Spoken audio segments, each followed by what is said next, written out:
I think, therefore I am not. Only when the mind is silent, I am. After Dimensions, things got a little hectic. There were literally 5 different topics that opened up for me to talk about, and I didn't know which one to cover.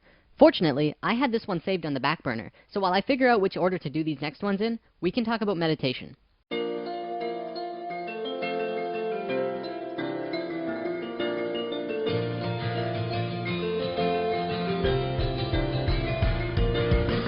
There's quite a bit going on with meditation than most people realize. The average person will tell you that meditation is simply a tool to calm you down, when in fact, that's probably the least important thing it's good for. We're going to talk a lot more about that soon, but first I want to tell you a story about Robert Monroe. Now, if you were to read his biography on Wikipedia, you'll learn that Robert Monroe was a radio broadcasting executive that was researching the effects of sound patterns on the brain and sleep learning. Then he started exploring out-of-body states of consciousness and formed his own company, the Monroe Institute. And that's about all you'll learn. Unfortunately, that's not really what he did. He learned so much more than anyone today will accept. In fact, he found out more about the nature of the universe than any modern scientist could tell you. The stuff that he has written about seeing and doing out of body is incredible. He's completely mapped out a whole nother world. You might think of him as the Marco Polo of the next world. We've explored the lands and the oceans, and now we're exploring the heavens, or the dimensions of consciousness. In his book, Ultimate Journey, Robert Monroe goes to great lengths to map out the human mind as observed from a more conscious understanding. This is what he says. As human minds, we are what we think. We are also what others think. Most of this has little to do with our physical bodies when we go below the surface. To deal with this more closely, let us create a model of the human mind as it is and operates in practice. A pragmatic model, if you like. Imagine it structured in layers, like an onion, and let us work from the in to out. At the very core is the core self. This is the original human mind, the sum of our experiences without limitation. The inner core is composed of what we have lived and consciously thought to date, the emotions and dreams we've experienced, whether we remember them or not, the pains and the pleasures, the daydreams, wishes, and hopes. This is our essence, our spirit. It is who we really are. Above that is the animal sub-self. This is the layer that is most difficult to control. This is where the filtering, discoloration, and contamination takes place. The problem is that we think we need to rely on it, or else we can't remain physically human. Physiologically, it is the cluster consisting of the mammalian brain and the limbic system. Above that is the conscious mind. This layer can be identified as what you think you are. However, it is entirely different from knowing what you are. The reason for this is that only a part of the inner core is available to the conscious you. Hence, there is much distortion, as expression has to pass through the animal sub-self. The conscious mind may be wholly accurate, but some areas may give an opposite interpretation from that of your core self. Though much of this layer is deliberately hidden from others, a considerable part is expressed in your outer self. Because it is so strong, we have no choice in this.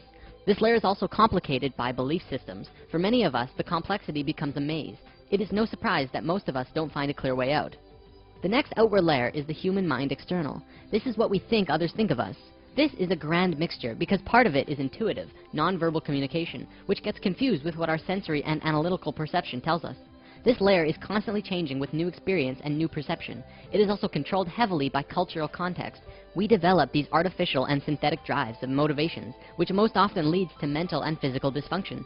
Instead of being yourself, you begin to lead a totally reactive existence, which is what many people do. If you allow this lifestyle to take over, it can be a living hell. Moving outward, the next level is the human mind role. This is like the skin, what you want others to think of you. This is fairly simple. It is the presentation of the self. Mostly, it is set by the acceptability and needs of the world around you, superimposed hopefully with waves and pulsing thrusting from your inner core. The presentation of self is careful and usually covered with a sheen of deception. In hard cases, no signs of the inner layers ever even appear, even under great stress. And finally, the outermost layer, much larger than you'd expect, is composed of others' thoughts of you. Consider yourself as existing wherever and whenever another person or being thinks of you, even only occasionally, living almost through memories, but by creating those memories, they are connecting with you, and they do exist all around you. It is because of this that most often, others' perceptions of you have very little awareness of what's in your inner core self. The disguise and filtration are in the way. Many people have a hard time connecting with their core self, their spirit. Most don't even know that it exists, though that is changing. So, moving on, let's answer the biggest question here. What is the point of meditation? Well, everyone has a different answer to this question. Early research showed that meditation was good for lowering blood pressure, lifting depression, reducing cholesterol, and making physical changes to the brain. These are all incredibly Western views about meditation. There are lots of different types of meditation, but in the traditional Buddhist sense, all of these different forms of meditation all have the same common end result, which was spiritual enlightenment. And through that comes the elimination of suffering.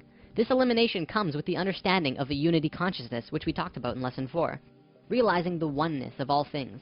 See, the traditional intent of meditation is not to eliminate suffering by lowering blood cholesterol or stress, but to eliminate suffering by shifting perspective.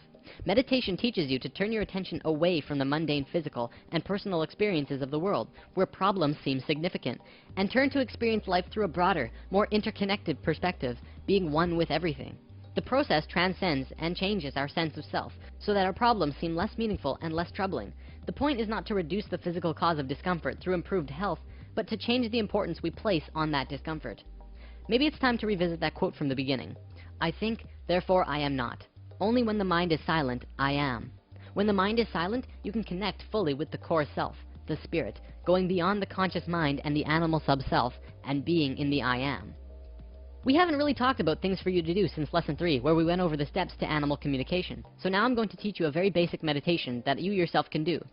Start by wearing some comfortable clothing and either sit or lie down and become relaxed. First, focus on each part of your body individually. First your feet, then your legs, then your thighs, hands, for about 10 to 20 seconds each, and just focus on them becoming relaxed. Once you've done that all the way to the top of your head, begin to count silently in your head from 100 down to 0.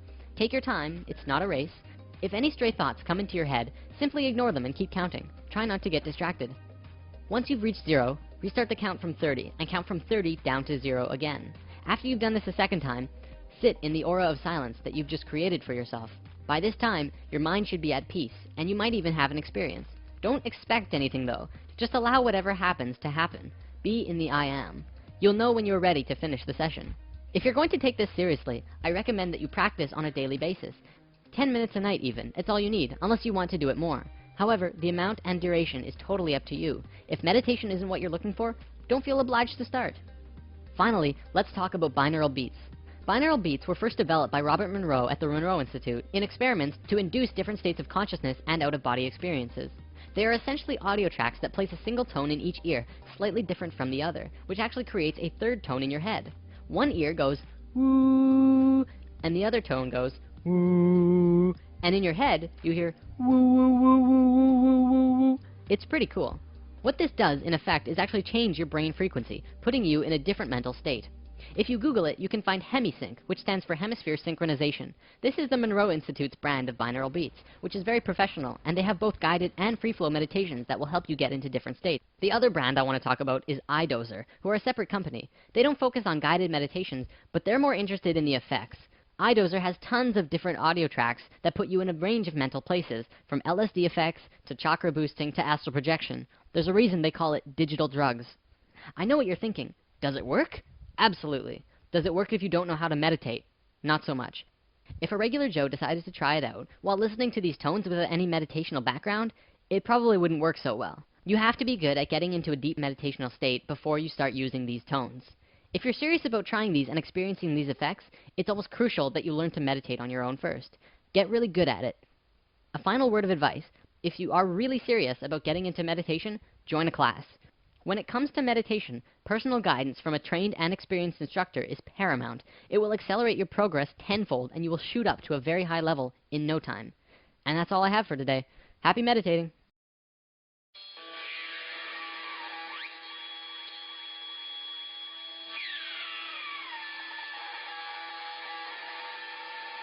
If you want it, you can have it, but you gotta learn to reach out there and grab it.